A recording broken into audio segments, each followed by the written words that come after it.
Welcome to the Breakthrough to Excellence podcast. I'm Jasmine Haley, healthcare provider turned educator, entrepreneur, and startup strategist. Not too long ago, I was burnt out, overwhelmed, depressed, and full of fear from a toxic work environment. I created my business out of necessity to create a legacy I can be proud of today. It helps me transform the lives of women every single day to pursue their dreams and entrepreneurial goals. I created this podcast to share the empowering stories of entrepreneurial women, help you break through self-doubt to your greatness, and share business strategies to help you create a thriving and profitable business. If you are an emerging entrepreneur or business owner that wants to create the mindset needed to escape burnout, reclaim your personal power, and pursue your entrepreneurial dreams, this podcast is for you. Stay tuned and listen in. Welcome to the Breakthrough to Excellence podcast. I'm your host, Jasmine Haley, and this week's episode is Dr. Mary Sawdon. She is a naturopathic doctor, fertility coach, healthpreneur, and mother. She's an associate at Brown & Brown Family Chiropractic in Newcastle, Ontario, and chief cheerleader of the Fertility Fundamentals, a naturopath-led fertility collective working towards supporting women throughout their infertility journey. As a naturopath and fertility coach, she helps moms-to-be get calm, confident, and in control of their fertility. She is passionate about helping women thrive on their fertility journey, leading them from isolation and overwhelm towards a life of renewed purpose and support. Welcome to the show. Thank you so much for having me. I'm so glad to be here.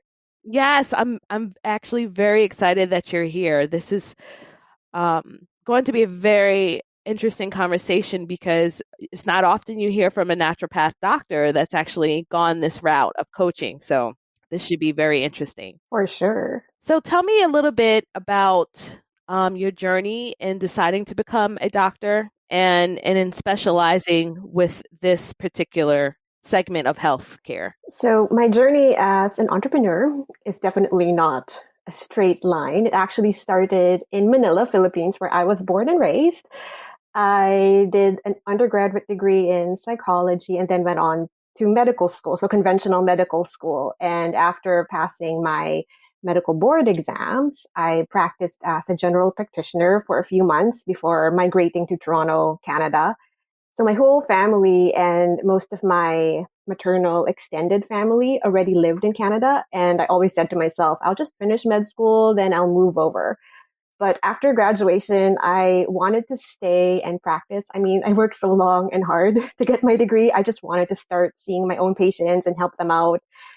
And I knew when I moved to Canada, I wouldn't be able to practice right away. I would have to write a lot of exams and then apply for a residency match.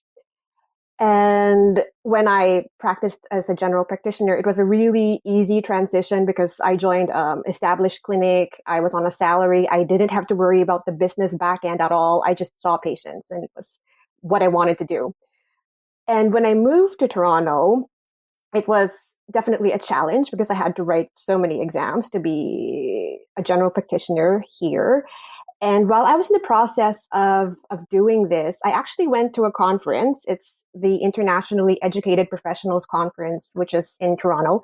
And in one of the health sector talks, the dean of the Naturopathic College gave a talk on naturopathic medicine. I've never heard of naturopathic medicine before that time. And it was so intriguing for me because it's a different system of medicine than what I was used to. So it's like a system of medicine that looks at the root cause of disease, which is a different paradigm from the conventional medicine paradigm. And they actually offered a bridging program for international medical graduates. And so I was definitely hooked. I went to an open house and I just immediately enrolled in the program. I'm like, I'm all in.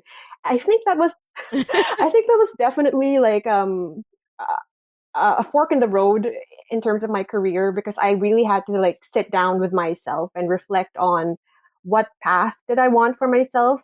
I had to get clear on like my goals and how I wanted to like help people. How did I want to like impact people's lives? And I found that I think going the route of naturopathic medicine would enable me to like help more people get to like the really root cause of what's going on in their situations. And so after graduation, from naturopathic medical school and passing all my boards, my husband and I decided to move about an hour east of Toronto. And so I live now in a small town called Newcastle.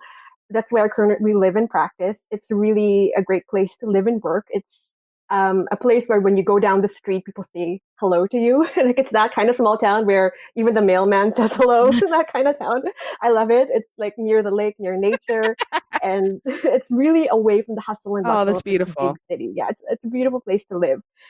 And so I've been in practice as a general family practitioner for the past like 4 years or so. And I'm going to be honest and say I'm not a born entrepreneur. I've had to learn how to become one, like through reading and watching and like learning from mentors. Like I really had to invest in learning how to be a business person. Like I did the B School with Marie Forleo. I did like Amy Porterfield's courses. Like I did Dr. Megan Walker's First 18 and Clinician CEO programs. So these are all programs that help me learn how to be an entrepreneur.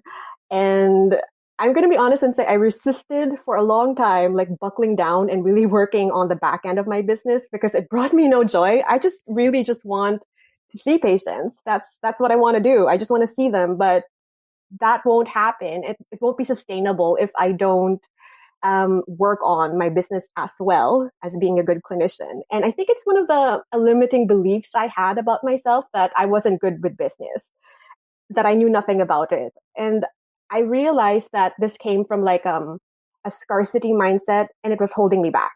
And so I came to the point in my entrepreneurial journey where I decided, it's time to put on my CEO hat because I am the CEO of my business. And I decided to really work on the systems and strategies to like move my business forward. Mm-hmm, mm-hmm. Basically. And then after everything with COVID happened, like I've decided to like really niche down on my practice and work more towards fertility because that's what I really feel aligned towards.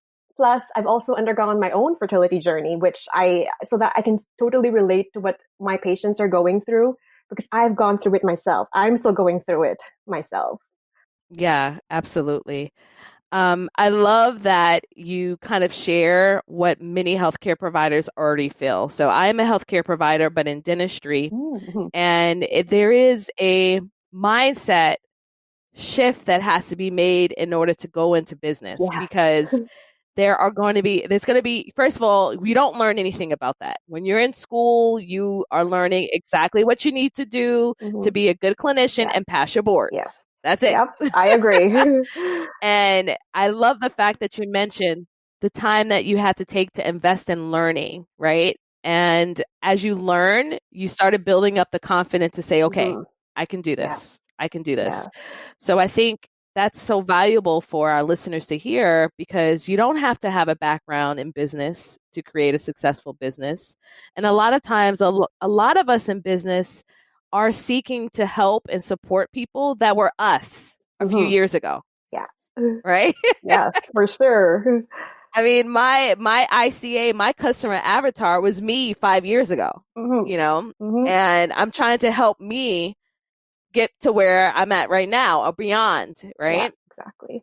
So I love that you share that. Mm-hmm. That's really, really powerful.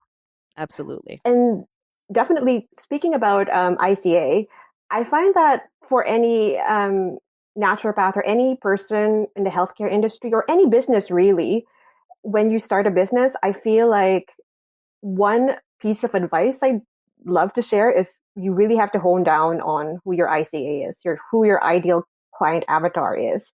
Because being in a small town, for instance, I started off seeing anyone and everyone. Like I had a general family practice, and there was just this one other naturopath in town who also had a general practice. But honestly, I felt burnt out and I wasn't enjoying the work. I didn't want to be like all things to all people. And I really resisted niching down for a long time, but I couldn't really go deep on a certain condition when I was constantly researching different diseases, when I saw different patients, different conditions. And so I started paying attention to how I responded to the different types of cases that walked into the office. And I noticed that I really loved women's health and hormones. And I especially loved working with fertility, especially since I know what they're going through.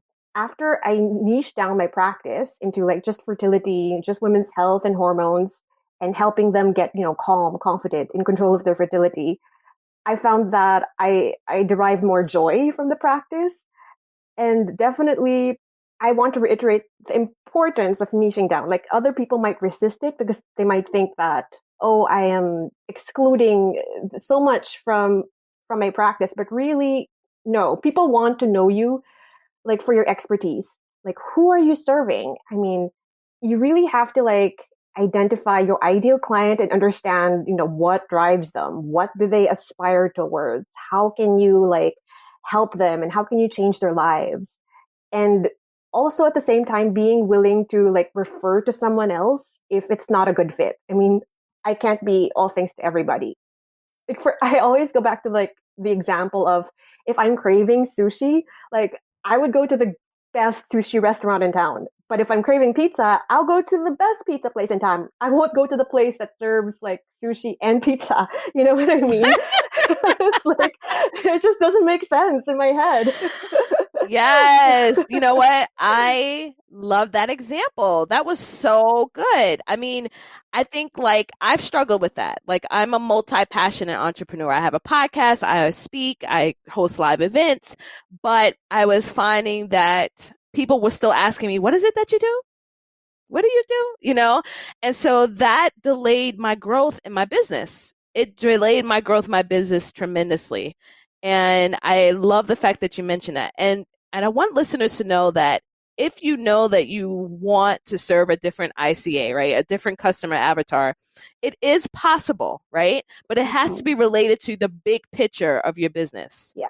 There has to be some sort of relation. And if you have too many customer avatars, you're going to delay your business growth. And I love the fact that you said, especially with women, I feel like we struggle with this more than our male counterparts, is that we want to be all things to everyone. We want to save people. We want to be, we want to put on the superhero cape and like, I've got you. I can do it, Yeah. And really niching down works best because it establishes you as an authority and everyone wants to know that they are working with the authority on a certain condition. And when you know who you are targeting, you basically amplify your messaging, your marketing, and your impact. And when you are serving your ideal client, the co-creation of their success should be effortless and easy and fun.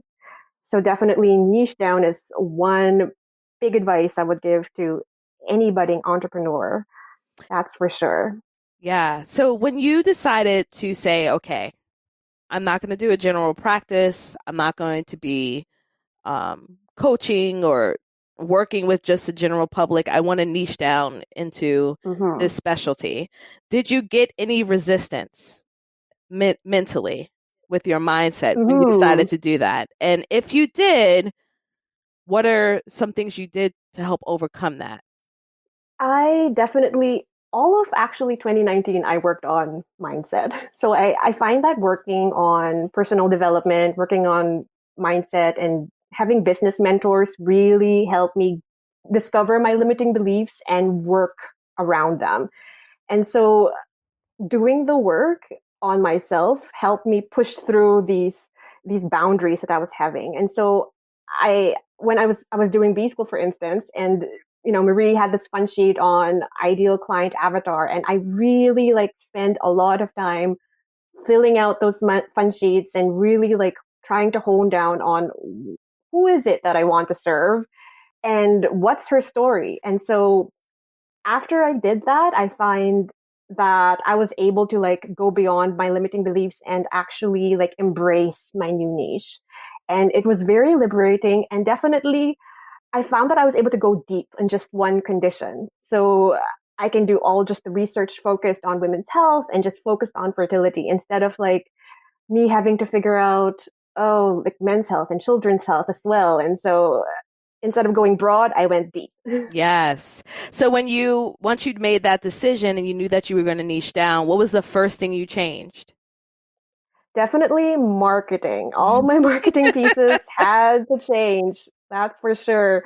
And, marketing is definitely one of the challenges for many clinician entrepreneurs because we're just so not used to it. It's not something that we're taught.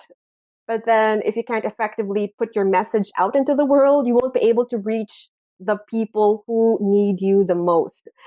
And I really had to like shift my mindset and my perspective from thinking that, marketing is too salesy or stuff like that. So really it's all about spreading my message. And so I had to like redo like my website, and I'm in the process of redoing all my social media and all my branding. And it's so interesting because Which is beautiful, by the way. thank you. Mhm. One of my like mentors said that there are two kinds of people or businesses in this time of the coronavirus or the pandemic. One is I'm working in my business and improving it, and the other camp is I think I should be working on my business, but I feel too paralyzed with fear to work on it. And she said that you have to be in the first camp. You have to just continue to build your business, even if things are very slow right now. And so what I'm doing right now is actually rebranding everything. I am working on my marketing, working on the back end of the business, just so that when I can finally open doors after the pandemic is over, like I can be up and running and everything can be smooth sailing from here on out. And I just want to share also that in terms of marketing and sales, like definitely when I was reflecting last year about all my limiting beliefs, I had a lot of limiting beliefs around like money that I had to work on. And I found out I was actually operating from a place of like scarcity instead of abundance. And in fact, abundance is my word for 2020. I say that to myself every morning, abundance. And some of the things I realized when I was working on my money mindset last year were not accepting payment or undercutting my value, like decreasing my prices, for instance, is a disservice to my patients. It actually robs them of accountability. And so I can only give back like authentically when I'm compensated for my time and energy. And I deserve to be compensated. I know as a woman, it's like, it's always hard to like to have boundaries around price. And if someone is not able to like afford my services, I always feel like, oh yes, I'll just give it for free. But really I had to like work on establishing those boundaries because I also had to like respect myself and the services that I had to provide. And, I realized after working on money and the money mindset last year that money is just basically this energetic currency that like flows, that allows that exchange to happen between me and my patients. And I shouldn't like fear fear it or come from a place of scarcity, but instead come from a place of like abundance. Oh, let me tell you something. That money mindset, honey, especially if Yes. you come from a disadvantaged background or have seen your Mm-hmm. parents deal with struggles with money.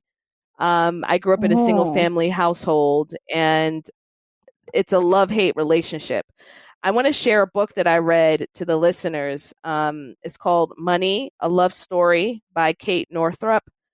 And that really helped me to appreciate, Mm. I love Kate. yeah, my second coach referred me to that book. So I found that when my mindset revolving around money was hindering me from reaching my financial goals in my business tremendously. Mm-hmm. Mm-hmm. And it wasn't until I took the time to actually see that by me charging X, Y, and Z, it was helping me help more people. And when you're coming from being heart centered, it's hard because, like you said, you find someone, they're like, I really don't have the funds right now. And you know you can help them. You know you can help them. it's hard to say no. So I don't know what you've done outside of helping with that when you feel like that. But for me, I try to set aside a certain number of people or number of people I said I will help for free this year. Mhm. And then once I reach that cap, I can't Yeah. assist them until I start the next year. Mhm. Yes. Otherwise, I'll give it all I away. know. Exactly. Establishing those boundaries are super important. Super important. I just want to share also another challenge I found as an entrepreneur, aside from like marketing and niche. I find like one of the challenges I feel I experience is balancing time between my family and my business. Since I'm a new mom and like making sure that there's a balance between family and business is definitely a big challenge for me. Like when I gave birth to my baby boy in 2018, I only took 1 month off from seeing patients after he was born. And when I got back to work, I came back with like reduced part-time hours and my schedule was booked back to back. It was great from a business perspective, but I was like a walking zombie. I was like sleep deprived. I was still figuring out how to care for my 1 month old son. All I wanted to do was sleep.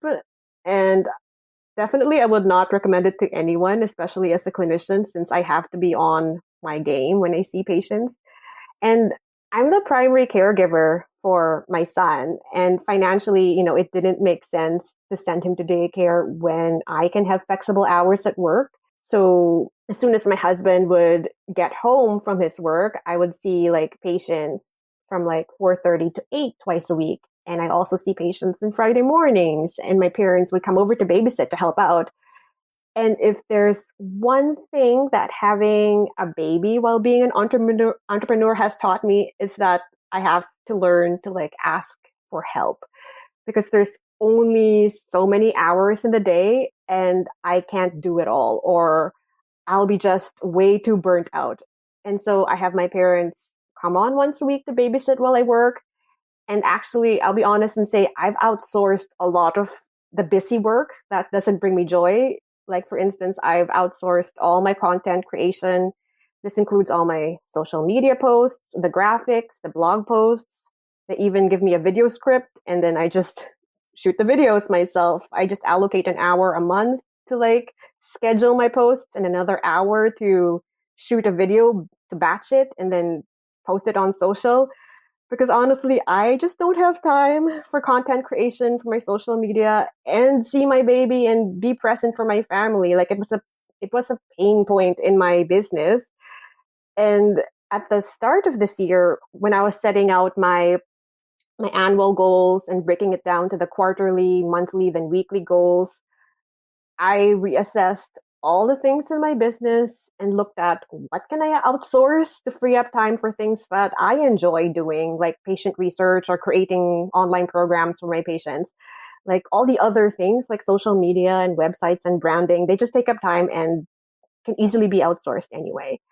And one of my business mentors also said that outsourcing is an act of personal leadership as an entrepreneur, because my busy work is not my life's work. And you definitely have to protect your time, because time is my most valuable asset. And so I've become so protective of my time, and I really put boundaries in place so that I'm not always checking my email, or I'm not always on social media, or I'm not always working on the back end of my business, because I'm not just the CEO of my own business. I'm also a mom and a wife and a daughter, and I want to be present for my family. And I really had to do this because when I was a new mom, I caught myself checking email and responding to email when I should be playing with my son. And I caught myself like putting on the wiggles so I can squeeze in time to create my league magnet. Like I caught myself writing email broadcasts after my son sleeps instead of spending time with my husband. And I know I want to make an impact in women's lives and help them get pregnant, but not at the expense of neglecting my family. And so that's definitely one piece I would like to share for all the female entrepreneurs out there, is to just establish this work-life balance, because unlike other people who have salary kind of jobs where they can just go home at 5 or 4 p.m. and then be there for their families, as an entrepreneur, like it never really stops. There are no real like boundaries between being on and being off work. So definitely that's very important.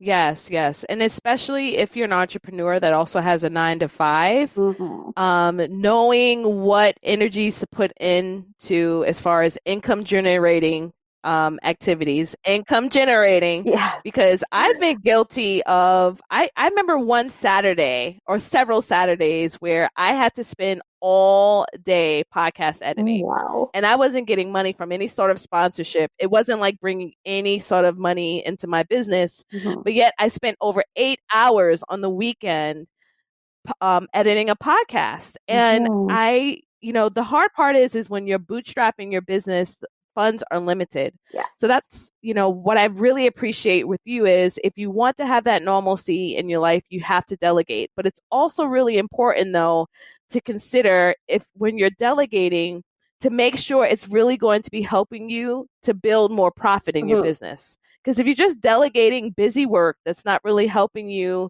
get to that creative space to build content or build services or build product, whatever it is that you're doing in your business, essentially you're wasting your time. You're wasting your time and resources paying and outsourcing and then not building any profit in your business. So there's a word of caution with that too, because I've made that mistake early on where I was spending all this money outsourcing and nothing was really coming in. Yeah, for sure. Before outsourcing, definitely you have to like really look at the KPIs in your business, the key performance indicators, the metrics in your business, and then decide if you're able to outsource or not. Like I would really suggest like any starting entrepreneur, they should really have set KPIs that they look at maybe every month or every quarter, and then assess where you need work or if you need extra help in certain things. What can you do on your own if you can afford to outsource, but don't do it without knowing your numbers. Definitely, a lot of people, I think, or at least I was a little hesitant at the very start of my business to really look at my numbers. But that was all part of my limiting beliefs that I had to work on. And right now, every month, I look at my metrics, look at my KPIs, and see where am I lacking, where am I going behind, what else can I improve? Because if you don't have those metrics, then how will you know where you're going with your business? Absolutely. And I would suggest doing it monthly. Mm-hmm. More because quarterly is a little long to wait. And because like I've been in situations where I felt like, oh, I'm not making any progress. I'm just gonna quit. Like Mm-hmm. listeners, you don't see that my face looks like a total meltdown, right? Yeah. And then when I started tracking, I was like, oh, okay, I'm not doing too bad. Like I'm generating some traffic to my website. Now Mm-hmm. I need to figure out why aren't people converting? Mm-hmm. Why am I not getting enough sales? What am I doing wrong with my launch? Like right now, yesterday I was working on Facebook Pixel and ads, Oh, which is a nightmare. I hate yes. it. Yes, me too. I absolutely hate it. Me too. But I'm not outsourcing that right now. So I need to learn it. I need to Mm-hmm. learn it, Mm-hmm. understand it. I want to understand that concept again first before I outsource it again, because I've outsourced it before. Mm-hmm. But at this point with my brand pivot, I need to be very mindful of where I'm spending my money. Yes. Yes, Yeah. that's for sure. All right. So I'm going to have one last question for you. You've dropped some Mm-hmm. serious gems in this conversation today, Thank you. Mary. I really appreciate it. Okay. Now, going back to when you first started your business, very, very beginning, the first week, first month, what word of advice would you give yourself when you first started your business? Actually, I would have several pieces of advice that I would give to myself at the first month of business. And one is definitely niche down. Don't start a general family practice for any entrepreneur really, not just myself, but definitely hone in on who your ideal client avatar is, and don't be afraid to niche down and also leverage social media, because I think I did do this right off the bat and I wish I did. So having like a professional Facebook page or even like an Instagram account that's geared towards business. So the goal of the social media marketing would be to like turn your fans into like raving fans into a free marketing team for you. And it really gives your brand like an amplified platform. And whenever you're posting on social media, make sure that you align your content with your brand and to engage with your audience and to create this consistent voice and look and feel across all the social media platforms. I'm still struggling with this part, but I feel like that's good advice for any starting entrepreneur. Also, build your list. I wish I started this from day one. Build the list, build email list. It's very important. And also to identify what are your non-negotiables and really commit to sticking to them, because the word we keep to ourselves is the most important one. So for instance, some of the non-negotiables I have established for myself just recently, and I wish I set this in place when I first started, is I am no longer going to work in the weekends. Like, Woo! I still used to like see patients every Saturday, but right now I am no longer going to work on the weekends. Another thing is I will no longer take on clients, especially that don't align with me and what I do, out of fear that I won't make enough money. Yes. That's not happening. Another non-negotiable is I'm only going to work on 2 major projects at once and not overwhelm myself. And I am going to take a week-long vacation because I didn't go on a vacation for the first like 2 years of my practice or so. But that's not happening now. That's a non-negotiable. So definitely identify your non-negotiables and really commit to sticking to them because it's so important. Yes. Oh, those are the pieces of advice I would give myself. listen, y'all need, if hopefully you're not driving, get you a pen and paper, rewind and write those things down. That was so good. Dr. Sawdon, I'm so thankful that you came onto the show today. Please let the listeners know where they can find you. You can reach me at my website at www.drmarysawdon.com, on Instagram and Facebook at Dr. Mary Sawdon, and you can join my fertility collective at www.facebook.com/groups/fundamental fertility. Awesome. Well, I can't thank you enough. Thank you so much for sharing your expertise today. Thank you for having me. I really loved our chat. Me too. Thanks for tuning into the show. Dive in deeper by visiting the show notes for this episode or listening to more episodes on JasmineHaley.com. If you found value in the show, share with a friend or leave us a review. I'll see you next time.